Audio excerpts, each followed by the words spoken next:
दोस्तों, आइए सुनते हैं प्रेमचंद जी के भाव से भरे चमत्कारी शब्दों को दूसरी शादी में।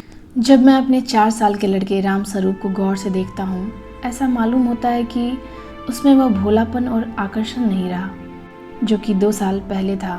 उसकी इस हालत को देखकर मेरा कलेजा कांप उठता है और मुझे वह वादा याद आता है जो मैंने 2 साल हुए उसकी माँ के साथ जब वह मृत्यु शैया पर थी किया था। उस दिन जबकि डॉक्टर नाउम्मीद हो चुके थे, उसने रोते हुए मुझसे पूछा था, क्या तुम दूसरी शादी कर लोगे? ज़रूर कर लेना। फिर चौंक कर कहा, मेरे राम का क्या बनेगा? उसका ख्याल रखना अगर हो सके तो। मैंने कहा, हाँ, मैं वादा करता हूँ कि मैं कभी दूसरी शादी ना करूँगा। और राम स्वरूप, तुम उसकी फिक्र ना करो, क्या तुम अच्छी ना होगी? उसने मेरी तरफ हाथ फेंक दिया जैसे कहा हो, लो अलविदा। 2 मिनट बाद दुनिया मेरी आंखों में अंधेरी हो गई। राम स्वरूप बेमाँ का हो गया। 2-3 दिन उसको कलेजे से चिमटाए रखा। आखिर छुट्टी पूरी होने पर उसको पिताजी के सुपुर्द करके मैं फिर अपनी ड्यूटी पर चला गया। 2-3 महीने बहुत उदास रहा। नौकरी की क्योंकि उसके सिवाय कोई चारा न था। दिल में कई मंसूबे बांधता रहा। 2-3 साल नौकरी करके रुपया लेकर दुनिया की सैर को निकल जाऊंगा, यह करूंगा वह करूंगा। अब कहीं दिल नहीं लगता।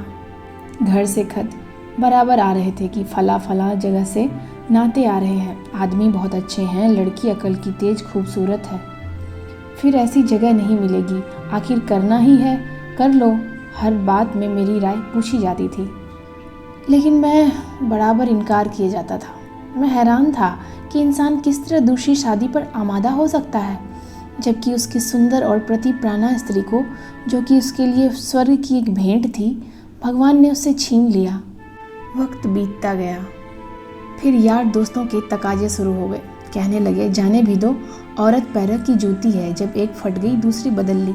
स्त्री का कितना भयानक अपमान है, यह कहकर मैं उनका मुंह बंद करा दिया करता था। जब हिंदू विधवा को दोबारा शादी करने की इजाज़त नहीं, तो मुझे क्या शोभा देता है? और मैं दोबारा एक कुंवारी से शादी कर लूं? जब तक यह कलंक हमारी कौम से दूर नहीं हो जाता, मैं हरगिज़, कुंवारी तो दूर की बात है, किसी विधवा से भी ब्याह न करूंगा। ख्याल आया कि चलो नौकरी छोड़कर इसी बात का प्रचार किया जाए। लेकिन भावनाओं को व्यवहारिक रूप देने, चरित्र को मजबूत बनाने, जो कहना उसे कर दिखाने में हमें कितनी कमी है, यह मुझे उस वक्त मालूम हुआ जबकि 6 माह बाद मैंने एक कुंवारी लड़की से शादी कर ली। घर के लोग खुश हो रहे थे, चलो किसी तरह तो माना। उधर उस दिन मेरी बिरादरी के 2-3 पढ़े लिखे रिश्तेदारों ने डांट बताई। तुम जो कहा करते थे मैं बेवा से ही शादी करूँगा, लंबा चौड़ा व्याख्यान दिया करते थे, अब वह तमाम बातें किधर गईं? तुमने तो एक उदाहरण भी ना रखा जिस पर हम चल सकते।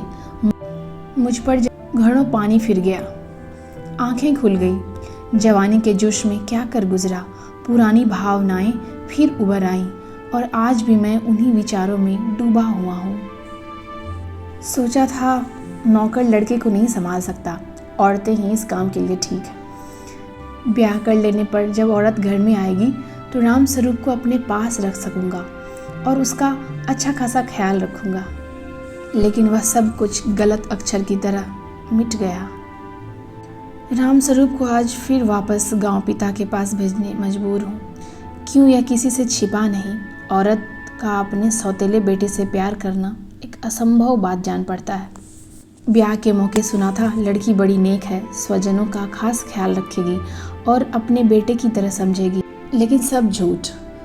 और यह हार्दिक दुख वह वादा तोड़ने की सजा है जो मैंने एक नेक बीवी से उसके आखिरी वक्त में किया था।